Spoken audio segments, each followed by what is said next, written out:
morte que passou.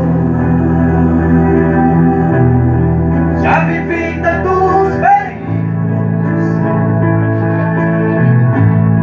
mas tua voz me acalmou. Tu dá ordem às estrelas e amaram seus limites. Eu me sinto tão seguro no teu colo altíssimo, e não há vergonha nem portas que se fechem diante da tua voz, e não há doença nem cura que fiquem de pé diante de nós, e a tempestade se acalma na voz daquele que tudo criou, pois tua palavra é pura, escudos para os que nele creem. Glória a Deus, aleluia.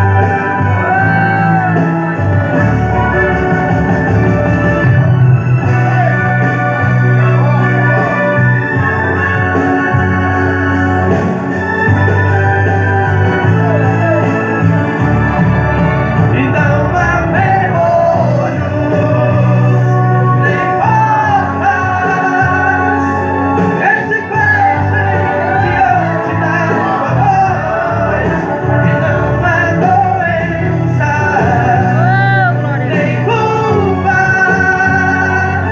que fiquem de pé diante de nós, e a tempestade se acalma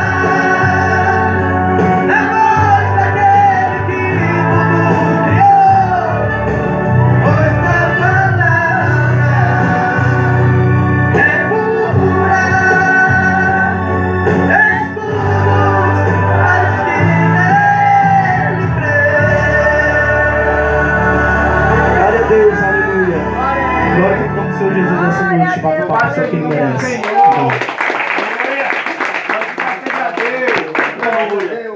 Aleluia! Glória a Deus! Amém, amém. Aleluia! Meus irmãos, foi muito bom. Não tinha nada combinado, né? Glorificado seja Deus! E o que eu tinha para falar, ainda tenho desejo de falar, está exatamente inserido nessa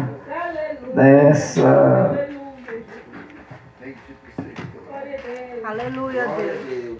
expressão de louvor, né? Está inserido nessa expressão de louvor. Foi muito bom, muito forte. Senhor nosso Deus, eu me apresento diante de Ti, Senhor. Nós temos observado desde o começo do culto que Tu tem falado de uma forma extraordinária. Aleluia!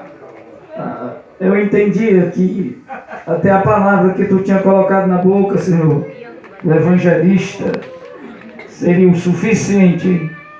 E eu imaginava, meu Pai, que a palavra seria extenso, mas porque Tu havia falado através desse instrumento de forma muito especial. Mas Tu ainda tem, Senhor, mais um louvor dessa natureza, Senhor, que abalou, Senhor, as nossas estruturas, que falou, Senhor, de promessas sobrenaturais. E agora, Senhor, eu gostaria que o Senhor me desse uma palavra, colocasse, meu Deus, no meu coração, para que a Tua igreja continuasse, Senhor, na Tua presença cheia de alegria para a Tua glória. Amém. Graças a Deus. Aleluia.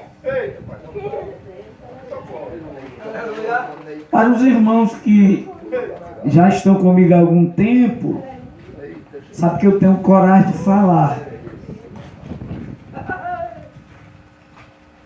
E Deus usou o irmão Raimundo e disse: se você estiver pensando de parar, não é hora não. Eu disse: ninguém pode, os crentes não podem fazer nada escondido, irmão, porque Deus revela. Hoje já é sábado, desde segunda-feira, que eu me ajoelho na minha cama de noite, de manhã, e digo: Deus, já é hora de parar. Eu achava que a reunião de obreiro era agora, nesse domingo. Porque a gente fica avaliando, irmão, pela natureza física, né? Alguns acontecimentos que acontecem com a gente, e a gente compreende que tá bom, já chegou, mas hoje à noite Deus falou que não é assim. Mesmo difícil, quase impossível, a gente tem que continuar. Aleluia. Glória a Deus. Os nossos pensamentos não são os pensamentos do Senhor e nem tampouco os nossos caminhos, né?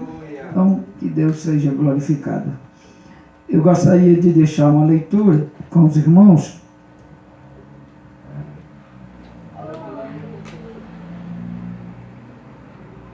Eu não tenho dúvida de que hoje está em Deus super interessado em fazer um grande milagre nesse lugar.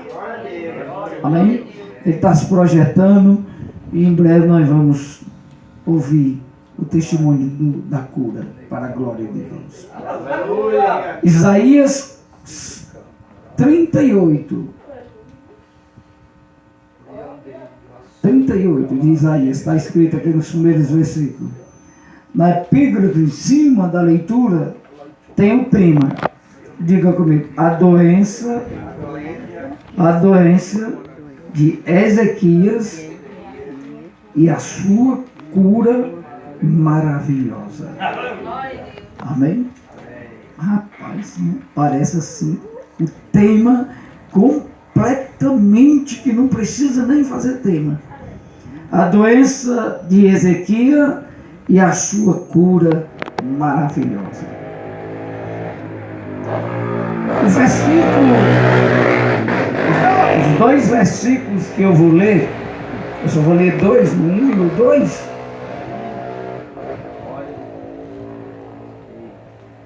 Diz assim: naqueles dias Ezequias adoeceu de uma enfermidade, diga comigo, mortal. Vou repetir o versículo, a parte B do versículo. E naqueles dias Ezequias adoece de uma enfermidade mortal. E veio a ele Isaías, filho de Amós, o profeta, e lhe disse-lhe: assim diz o Senhor, põe em ordem a tua casa, diga comigo, porque morrerás e não viverás. Alguém entendeu? Foi confirmado. Diga comigo, foi confirmado. Vai morrer e não vai viver. Vamos dizer de novo: vai morrer e não vai, certamente morrerás. Aleluia. Um crente ouve isso, irmão, é complicado. Se eu falar isso, ainda tem muita chance. Ou qualquer um de nós aqui, eu acredito. Mas nós estamos falando do profeta Isaías, que tem aproximadamente 500 profecias acerca do nascimento de Jesus. Nenhuma delas caiu por chão, todas se cumpriram. Glória a Deus. É considerado como um profeta de muitas profecias. Só por nascimento de Jesus, a respeito do seu sofrimento e da sua morte, os teólogos dizem que ele tem 500 profecias acerca desse assunto. A respeito de toda a trajetória, ele tem essa palavra. Então, eu entendo perfeitamente que eu devo perfeitamente acreditar na minha morte, se ele tivesse profetizado para mim. Bota a tua casa em ordem, porque tu morrerás e certamente não viverás. Aleluia. Ainda tem solução, irmão? Claro que não. Logicamente não existe nenhuma expectativa de esperança. Vou ler o segundo versículo para vocês encontrarem aquela expectativa da esperança. Onde é conservar a esperança? Versículo de número 2. Então virou Ezequias o rosto para, diga, parede. Parede. E orou ao Senhor. Glória a Deus. Alguém pode dar glória a Deus? Ele virou, ouviu e não ouviu. Porque tudo pode mudar se você tomar uma atitude. Ele não ouviu o profeta? Por que ele não foi virar o rosto para a parede? Irmão, nós estamos falando da vida. Amém? Quando o profeta profetizou, envolveu a vida dele, eliminou a chance de viver. Tu morrerás e certamente não viverás. Diga, virou o rosto para a parede e orou ao Senhor. Glória a Deus. Deixa eu ler o 3, irmão. E disse-lhe: ó Senhor, lembra-te, peço que eu andei diante de ti em verdade e com o coração, diga, perfeito, e fiz o que era reto aos teus olhos. Diga, e chorou e clamou Ezequias muitíssimos. Glória a Deus. Que coisa legal, né? Rapaz, o homem lembrou de uma coisa importante na vida de um homem de Deus. Qual é uma coisa importante na vida do homem de Deus? É ele lembrar, apesar da situação atual, que era gravíssima, ele lembrou do seu passado e relatou a Deus e disse: lembra, Senhor, que eu fiz o que era reto. Disse: eu fiz o que era reto e eu andei com o meu coração perante ti e fiz a coisa certa. Amém? Eu quero pensar com os irmãos a situação não é a situação da doença de Ezequias, porque aqui está o resultado expresso. Diga assim: existe um segredo, porque tem no meio desse processo inteiro uma oração, diga, uma parede, uma oração e um clamor. Um clamor forte, não foi? Que ele fez. Nós não sabemos até que ponto todo o céu, toda a eternidade foi abalada. E conversas e mais conversas que eu posso parafrasear, eu posso imaginar que quando o anjo trouxe, ouviu-se uma voz: Isaías. Ele não tinha nem talvez saído da cidade, eu não sei bem onde ele estava. Aleluia, Deus. Ele ouviu a voz e ficou assim: pois não, senhor, tem outro endereço ainda, eu não posso ficar. O senhor não vai me dar folga hoje, não? Eu já fiz a obra. O senhor não acha que está bom, não? Eu disse: não, mas tem outra coisa para você fazer hoje ainda. Eu disse: o que é mesmo? Onde é? Aleluia. Mais longe do que a casa de Ezequias. Quem é que vai morrer? Outra pessoa vai morrer? Ele disse: não vai morrer ninguém não, Isaías. Aleluia. Eu não estou entendendo o Senhor hoje. O que foi que houve aí na eternidade? É porque um homem virou o rosto para a parede. Meteu o rosto no pó. Aleluia. Amém, foi. E o que eu tenho a ver com essa parede? É eu, não é você não, rapaz. Você é o profeta. E mais o que depois da parede? Ele se apresentou diante de mim e falou do passado. Mas no não quero saber de presente, nem passado, nem futuro. Eu falei o que o Senhor falou e pronto. Agora você vai desfazer tudo, voltar na casa do profeta, mas no mesmo endereço. E qual vai ser a minha situação? E os meus créditos? Quero saber dos teus créditos, rapaz. Eu vou ficar por mentiroso? Vai, Senhor. Eu mudei de ideia aí, o Senhor está mudando. Então, eu mudo quando as pessoas mudam. Aleluia, Deus. Aleluia, Deus. A gente tem que compreender, irmão, que a Bíblia não se entende como se lê. O pensamento primitivo diz que Deus não muda, porque não é homem para mudar. Pois muda, meus irmãos. Ele mudou muitas vezes através de pessoas. E eu posso provar isso com a palavra de Deus. Tinha um povo desobediente, que vocês sabem, saiu do Egito. E Deus determinou a morte deles todos. Deus cansou deles. Não é que entrou Moisés no meio. Diga glória a Deus. Moisés entrou e disse: o Senhor vai matar o povo? Você, Senhor, qual é o problema? Não, eu quero o povo que conversa. O povo não presta não. Mas eu quero eles. O Senhor botou na minha mão e eu quero eles. Não vou matar. Tá todo mundo na lista? Tem ninguém fora não. Você está fora, rapaz. Bote também o meu. Se o Senhor vai matar, mata eu também. Aí Deus fala: vixe, como é que eu vou te matar, Moisés? Eu vou fazer outro povo, colocar na tua mão um povo bom. Eu disse: eu quero esse povo ruim. Bendito seja Deus. Bendito seja Deus. E a Bíblia diz que Deus cancelou o projeto e continuou o povo com Moisés.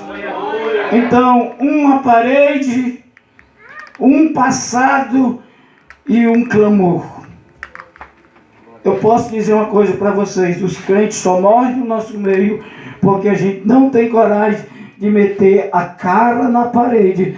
Porque todo crente era para estar vivo, nem adoecer, que é possível, poderia ser isso, em nome do Senhor Jesus. Aleluia, Deus. Não tem mais ninguém na parede, não tem mais ninguém com um bom passado. Talvez isso não seja no atual presente, no momento, porque o Senhor lembra que eu fiz o que era reto perante os teus olhos. Bendito seja, e eu fiz isso com o meu coração. Seja louvado nessa noite o nome do Senhor. Então é só isso que está acontecendo. Se a igreja mudar de ideia, porque eu, nas andanças, né, que eu andei por aí, eu vi num circo de oração no estado da Bahia o testemunho que eu preguei no congresso deles, e a irmã deu o testemunho que a presidente do circo de oração foi acometida de uma doença mortal, conforme os médicos declaram quando essa doença aparece, né? O gigante. E a mulher de circulação adoeceu e ficou muito mal, ia morrer. Aí as irmãs se juntaram e disseram: e ela não é a irmã do circo de oração? Ela não é a presidente? Há 30 anos ela ora com a gente? Será que Deus falou alguma coisa? Aí eles: não, aqui a gente escuta profecia todo dia. Deus nunca disse que ela ia morrer nessa idade, ainda jovem. Elas falaram assim: então vamos fazer o quê? Rapaz, vamos resolver essa situação. Se o Senhor não cura ela aqui dentro do templo, nós vamos levar ela para o monte. Prepararam uma rede, uns pau, botaram ela dentro da rede e disseram: nós só volta com ela viva ou com ela morta, porque nós vamos orar a quantia o suficiente para que o Senhor manifeste seu poder e cure ela. Não levaram comida, nem levaram água, e foram para o terceiro, quarto dia, e se fosse morrer, ia morrer todo mundo, porque elas não abriam mão do milagre que tinha que acontecer na vida daquela mulher. E a mulher, como morta dentro da rede, em cima do morro, lá no quente, no sol, na poeira, e elas orando, até a mulher dar um grito e correr da rede. Bendita seja o nome do Senhor. E elas voltaram com a mulher viva. Diga assim: precisamos à parede. Precisamos falar com Deus do nosso passado. Precisamos fazer um clamor todo especial para que Deus mude a história da vida das pessoas que estão enfermas e que estão doentes, e que aconteça milagre sobrenatural. Aleluia, Deus. Aí está o profeta, naquele dilema, né? Discutindo, que às vezes a gente fica discutindo, achando um jeito para um milagre não acontecer, porque nós estamos mediante um gigante, né?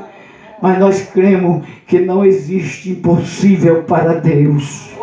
Esse homem aqui sabia que Deus podia fazer isso, porque ele tinha uma experiência profunda com Deus.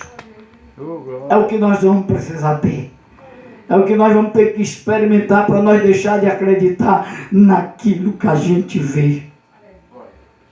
Foi lá, o profeta viu ele doente de morte. Diga comigo, de uma doença mortal. Vai morrer e certamente não viverá. Confirmado 2 vezes sem nenhuma chance.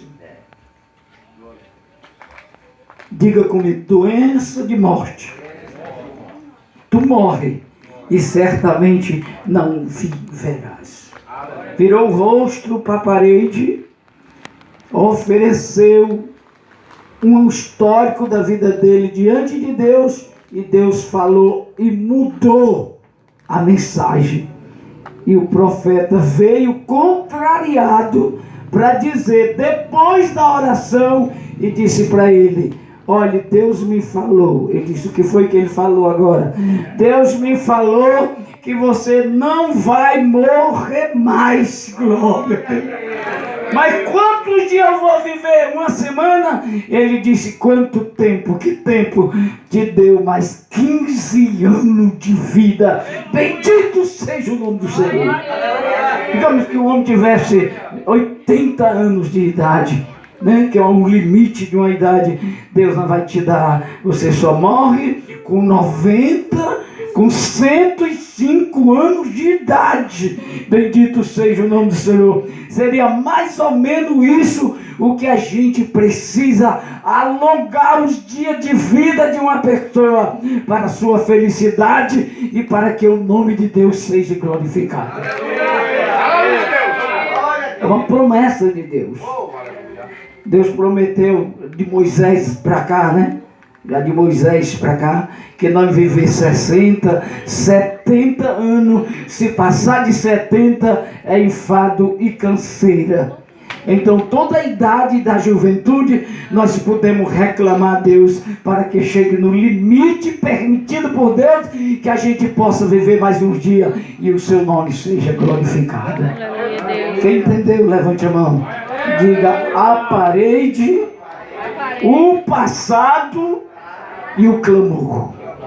Nós precisamos fazer isso, virar o rosto para a parede, falar com Deus do nosso passado, que fizemos alguma coisa correta, mesmo não sendo perfeito. Fazer coisa correta não significa ser perfeito não, porque o perfeito nós sabemos que é Deus, mas é fazer coisas corretas, ter um histórico, né? Ter aí um trabalho prestado no reino, ter apresentado para que Deus seja glorificado, ter conquistado lutas enormes, batalhas, construído aí no reino de Deus, e Deus calcula tudo isso e nos manda uma resposta satisfatória, cheia de alegria, acrescentando toda a felicidade, toda a vida que você tem direito de viver. Bendito seja o nome do Senhor. Eu não vou me alongar. Eu gostaria de deixar esta palavra de incentivo. Como nós vamos conseguir? Virando o rosto para a parede. Faz isso pela primeira vez, amém? Vire seu rosto, chore, lamente, faça um clamor sobrenatural. É isso que nós precisamos, com certeza, fazer para que o nome do Senhor seja glorificado e um milagre aconteça em nome do Senhor Jesus. Eu gostaria de convidar, depois do que o irmão vai louvar o Senhor, ele vai repetir que os irmãos meditem na letra desse hino e incentive qualquer pessoa, não somente a irmã Gardênia, que está numa campanha, né, de cura, de milagre.